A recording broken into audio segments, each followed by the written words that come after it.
Député de Notre-Dame-de-Grâce, la Chine. Je vous remercie beaucoup, Monsieur le Président. Mr. Speaker, I'm not a liar. Monsieur le Président, je ne suis pas juge, je ne suis pas menteuse. Mais en tant que députée, je suis étudiante de la loi et législatrice. Je représente les intérêts des gens de ma circonscription et ça me permet de comprendre les préoccupations de tous les Canadiens. Comme mon collègue, je suis ici pour étudier le projet de loi C-478, loi modifiant le code criminel pour augmenter l'inadmissibilité à la libération conditionnelle. J'ai des problèmes avec ce projet de loi. Je ne peux pas voter en faveur dans son état actuel. Une peine à perpétuité sans possibilité de libération conditionnelle avant 40 ans me semble très arbitraire. Je demande au député qui a présenté ce projet de loi pourquoi il a choisi 40 ans plutôt que 35 ou 100 ans. Pourquoi a-t-il choisi de modifier le code criminel ainsi? Bon nombre de mes collègues diront qu'ils sont émus par les droits des victimes comme si c'était une question tout en noir et blanc. Mais on ne peut être ni contre les droits des victimes. Tous les parlementaires se soucient profondément des droits des victimes et les conservateurs n'ont pas de monopole dans ce domaine. Le NPD est encore sensible à la situation difficile que vivent les victimes et leurs familles. Mais le projet de loi C-478 n'est pas un projet de loi sur les services aux victimes. Et je ne suis pas certaine non plus qu'il respecte la Constitution et la Charte canadienne des droits et libertés. Le projet de loi vise à punir plus durement dans le contexte du programme des conservateurs de sévir contre le crime. Le gouvernement conservateur s'est acquis pour tradition de modifier le code criminel au moyen de projets de loi d'initiative parlementaire et c'en est un autre exemple. Quant au député qui a présenté ce projet de loi, pourquoi a-t-il décidé d'en faire une question de projet de loi d'initiative parlementaire alors que ces projets de loi ne sont pas examinés en fonction de leur constitutionnalité? Je ne suis pas un juge, je ne suis pas une menteuse, je ne suis pas une experte. Je vais m'en remettre aux experts, dont M. Sullivan, premier ombudsman des droits des victimes. Il a dit que ce projet de loi n'était rien de plus que de la poudre aux yeux. Il ne pense pas qu'un juge va condamner un criminel à perpétuité sans qu'il ait droit à la libération conditionnelle pendant 40 ans. Une peine à perpétuité de 25 ans signale déjà qu'une personne dangereuse n'aura pas droit à une audience de libération conditionnelle avant 25 ans.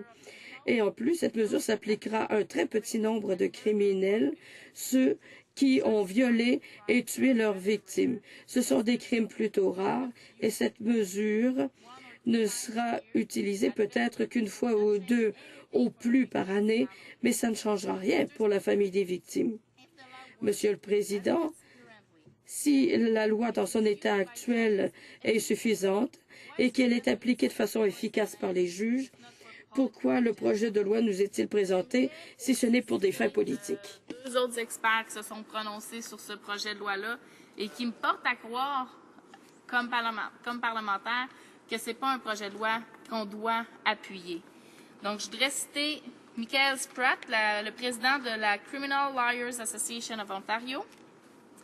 Le projet de loi C-478 est tout à fait superflu et n'offre rien aux victimes de crimes. Donc, quand j'entends pendant 10 minutes le député du gouvernement me dire que c'est pour le droit des victimes, je m'excuse, mais ça ne change rien à la victime. Ça ne change absolument rien à la victime. Ça va punir plus longtemps, je suis d'accord. Peut-être que mais la victime, elle va avoir vécu le crime de toute façon. De toute façon. Je peux vous dire que ce qui se passe en prison, tant qu'on n'aura pas un meilleur système pour la réhabilitation, tant qu'on n'aura pas un meilleur système pour aider les personnes en prison à pas récidiver, tant qu'on n'aura pas des psychologues qui viennent. Je le sais, j'ai travaillé en prison, j'étais enseignante dans une prison.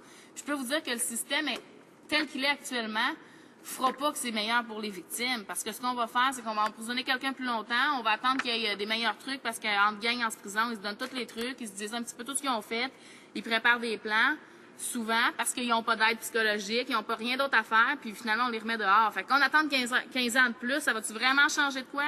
Je suis pas certaine. Mais en tout cas, je vais quand même finir ma citation.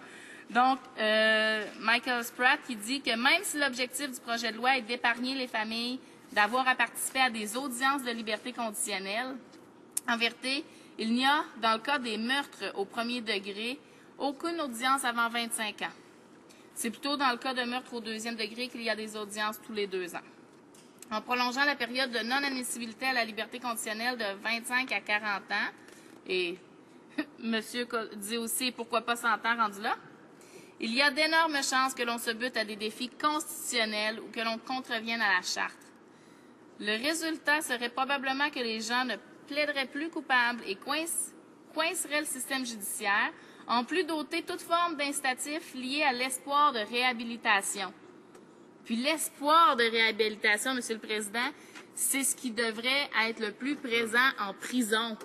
On envoie des gens là, c'est certain que c'est pour payer à la société pour un crime ce qu'ils ont fait. Tout le monde comprend le principe.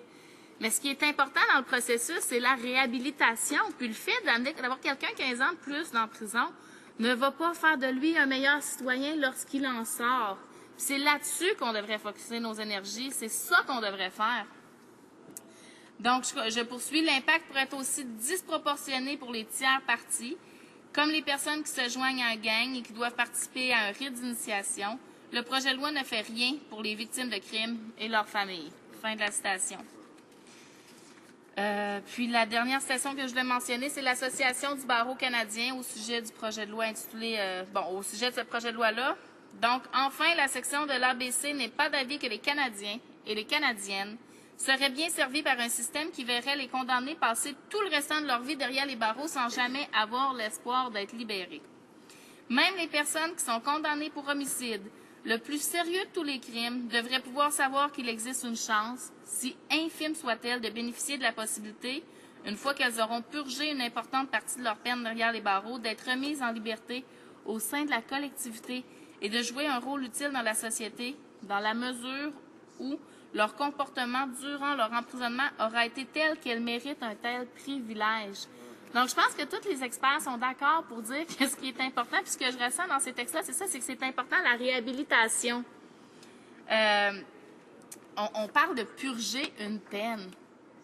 Quand on purge une peine, c'est qu'on remet à la société, notre système carcéral fonctionne, on remet à la société du temps de notre vie pour le crime qu'on a fait. Mais encore là, j'insiste, Monsieur le Président, si on n'a pas quelqu'un qui va aider ces victimes-là, on n'a pas quelqu'un qui va aider ces victimes-là présentement, comme essaient de le dire les conservateurs. On a un projet de loi qui va faire qu'une personne va être en prison pendant 15 ans de plus, mais qu'elle n'aura pas plus de services pour se réhabiliter, qu'elle n'aura pas plus d'éducation pour sortir de la prison puis être un citoyen qui peut redonner à la société. Donc, en outre, la libération conditionnelle n'enlève rien au fait que ces personnes purgent encore des peines d'emprisonnement à perpétuité.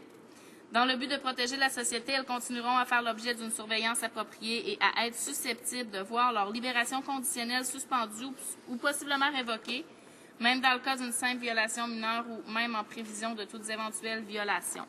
Donc, je pense que ces trois experts-là nous disent exactement, puis c'est des experts, je dirais,